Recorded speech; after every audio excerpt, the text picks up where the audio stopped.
anger. Do you ever find yourself where you get so angry that you just want to maybe punch something or throw something or just scream into a pillow? If so, you're not alone. However, what I want us to do is I want us to take it back. I want us to explore what is anger, why is it good for us, and then just learning to understand anger with some simple steps. And then right at the end, just some simple reminders for you to take control of that anger before it takes control of you. The more we kind of ignore our anger, which will just take over us in certain situations, whether that's with friendships, with families, with maybe not getting the right grades, whatever it might be, is that it can really pull us down. Alternatively, it might make us say or do things that we regret. We often take out our anger on those that we love the most, which I'll come to in a bit and let you know why we do that. But it's just reminding ourselves about how we need to recognise it in order to really start to take control of it. So let's just explore with anger about this thing called suppression. Now, with suppression, it's almost a coping strategy where when a feeling such as anger is too much to kind of cope with, it's easier to suppress it, where it's okay, I'm alright, doesn't matter. And sometimes what we can often do is silently hold on to grudges.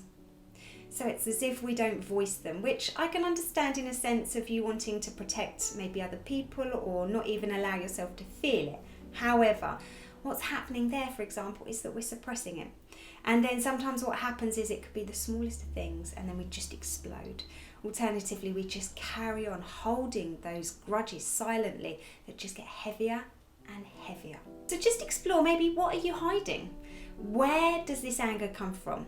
Maybe just explore, how old is it? You know, have you always had this anger that can sometimes erupt, or has it just been more recent? It might be back kind of to your earlier childhood, primary school days even.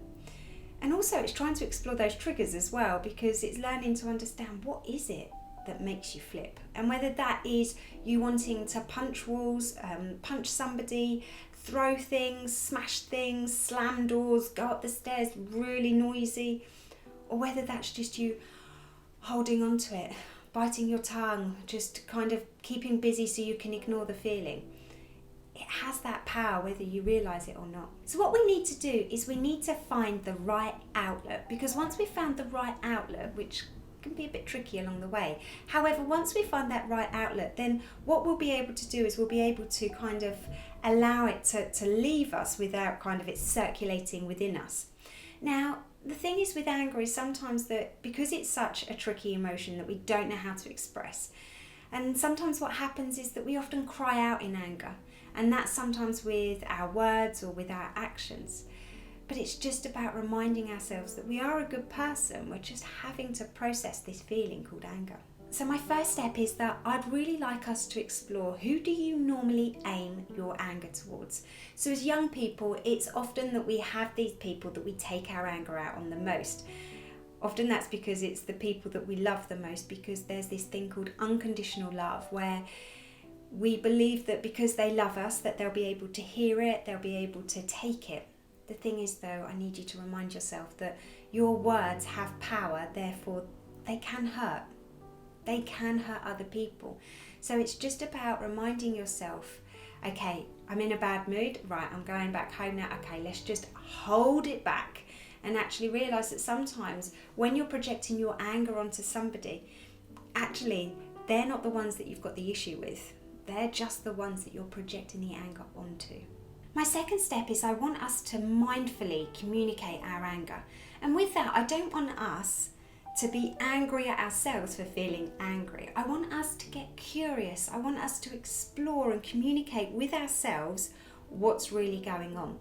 Because only when you can do that, and do that almost in a way where it's more playful and curious rather than demanding and rage, it's about you just kind of finding out, where is this coming from, or how old is this anger, or what are my triggers.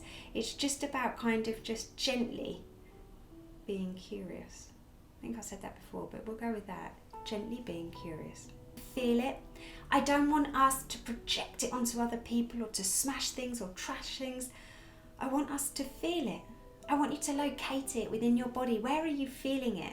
Is it in your heart? Is it a volcano in your tummy? Is it in your fists, your feet, your jaw, your head? Where can you locate that anger? And then try and add words to how you're feeling with it. Is it that maybe deep down you're feeling sad, lonely, frustrated? And it's just about kind of exploring how that feels for you will be so much better than projecting it onto other people. My fourth step is about just allowing you to recognise the importance of adding space and time between how you're feeling and maybe if you're feeling angry towards somebody or some people. Because often what can happen is we can get really hot-headed when somebody sparked us, triggered us, and it can lead us to maybe react in a way that we wouldn't necessarily react if we were calm. So just adding that space, adding that time, again, instead of you sending a message or sending an email and just going for it, just give yourself that space. Go for a walk, get some fresh air, speak to a different friend, get a different opinion. But it's just allowing yourself to just calm down, just so then you can see that situation from a different position rather than just yours. Because words hurt, okay? And even though we can say, I'm sorry and please forgive me, we have got to remind ourselves that once they're said, or even worse, if somebody's read them. Don't forget, when it comes to messages or emails, there's no tone of voice that goes with it. It can sometimes just be really hard for that person to read. So yeah, just bear that one in mind. And here's some top tips for you to finish. With that, I want you to remind yourself about the importance of you having time out. Okay, like I just said, that time out, that breathing space, that calm down. Another one is about being creative, allowing you to feel your anger but to express it. And that can be with art, it could be with poetry, it could be with writing lyrics, it could be with playing music. Just allow yourself to be creative. Another one would be journaling. Journaling can be a fantastic way of expressing how you're feeling. Another one, a no-send letter. You don't have to send it to anybody, but you can allow yourself to express how you're feeling, pen and paper, and then literally rip it up. Another one is just reminding yourself about the power of your breath, okay? It's as simple as that, okay? However, it's tricky and it's hard, and I get that. Sometimes when I'm angry, yes, because I get angry, when I speak, I go really slow and low. And the reason that I'm doing that is because if I don't speak like this, I know that I am going to absolutely lose it. Now, the only thing is, sometimes it comes across as really patronising or annoying to my family, but it's not. It's me just holding on to it here. So yes, there's just some ideas for you, but just remember, anger isn't a bad thing. It's just telling you something. But with that, you need to respond in the right way and really explore that anger, because you're an amazing person. It's just that anger can make you feel as if you're not, or make you make poor choices.